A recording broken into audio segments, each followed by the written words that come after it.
En mi cumpleaños, mi abuelo vino a visitarme. ¿Te gustó el auto que te mandé el año pasado? Respondí, ¿cuál auto? No recibí nada. Mi abuelo volteó a mirar a mis padres que tenían la cara pálida. Esta es la historia de mi vida, una travesía marcada por el desprecio, la traición y, finalmente, una redención que nunca creí posible. Me llamo Jairo, y durante 23 años fui la sombra invisible en mi propia casa. Crecí bajo la mirada fría de mis padres, Kayla y Richard, quienes volcaron todo su amor y recursos en mi hermano menor, John. Mientras que John era el centro del universo, yo era apenas un inconveniente. Desde pequeño, la diferencia era abismal. Él recibía los mejores juguetes y elogios por logros mediocres. Yo, a pesar de mis notas perfectas, solo obtenía indiferencia o críticas. Al terminar la escuela, mis padres me negaron la universidad alegando falta de dinero, priorizando el brillante futuro de un joven que ni siquiera se esforzaba. Así que, a los 18 años, comencé a trabajar en un centro comercial, doblando ropa y atendiendo clientes para ganar mi propio sustento. Mientras yo llegaba exhausto a casa, John pasaba sus días jugando videojuegos y gastando un dinero que, según mis padres, aparecía por arte de magia. Incluso se burlaba de mi empleo mediocre mientras lucía ropa de marca comprada por mis padres, quienes tampoco trabajaban tras haber perdido sus empleos años atrás. La realidad es que sobrevivíamos gracias a mi abuelo, Roberto.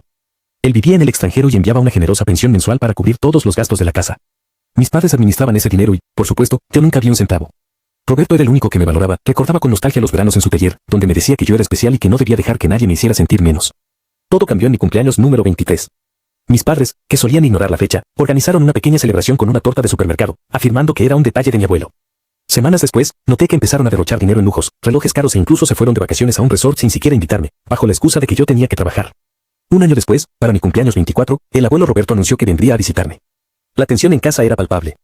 Durante una elegante cena familiar, mi abuelo soltó la pregunta que derrumbó el castillo de naipes: ¿te gustó el auto deportivo que te mandé el año pasado? El silencio en la mesa fue ensordecedor. Yo solo había recibido una torta barata. Ante la furia de mi abuelo, mi madre confesó entre balbuceos: habían vendido el auto porque necesitaban el dinero y John necesitaba cosas. No solo eso, descubrí que durante años mi abuelo había enviado dinero específicamente para mis estudios y bienestar, pero mis padres lo habían usado para financiar los caprichos de John y sus propios lujos. Mi abuelo, decepcionado y furioso, cortó todo apoyo económico en ese instante. Ni un centavo más, sentenció antes de sacarme de aquel lugar.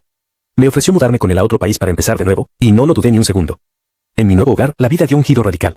Mi abuelo me recibió en una casa impresionante y me regaló un auto rojo brillante para compensar el que me habían robado. Con su ayuda, conseguí un puesto importante en una gran empresa donde finalmente sentí que mi esfuerzo era valorado. Meses después, mi teléfono comenzó a arder con llamadas de Kayla, Richard y John. Tras semanas de ignorarlos, finalmente contesté. Mi madre, con una voz quebrada y desesperada, me suplicó ayuda. Mi abuelo les había quitado todo, estaban a punto de ser desalojados y John no encontraba trabajo. Intentaron apelar a la familia, pero esa palabra ya no significaba nada para mí. ¿Dónde estaba la familia cuando vendieron mi regalo o cuando se burlaban de mi cansancio? Les pregunté con frialdad. Mi padre intentó llamarme desagradecido, pero le recordé que lo único que me dieron fueron burlas y una torta barata. Pídanle ayuda a John, él siempre fue el favorito, dije antes de colgar para siempre. Hoy, sé que ellos terminaron en la miseria, viviendo en un lugar pequeño y enfrentando por primera vez la dura realidad de la vida. Yo, por el contrario, soy libre. Tengo un buen trabajo, un abuelo que me ama y, sobre todo, la paz de saber que ya no soy la sombra de nadie.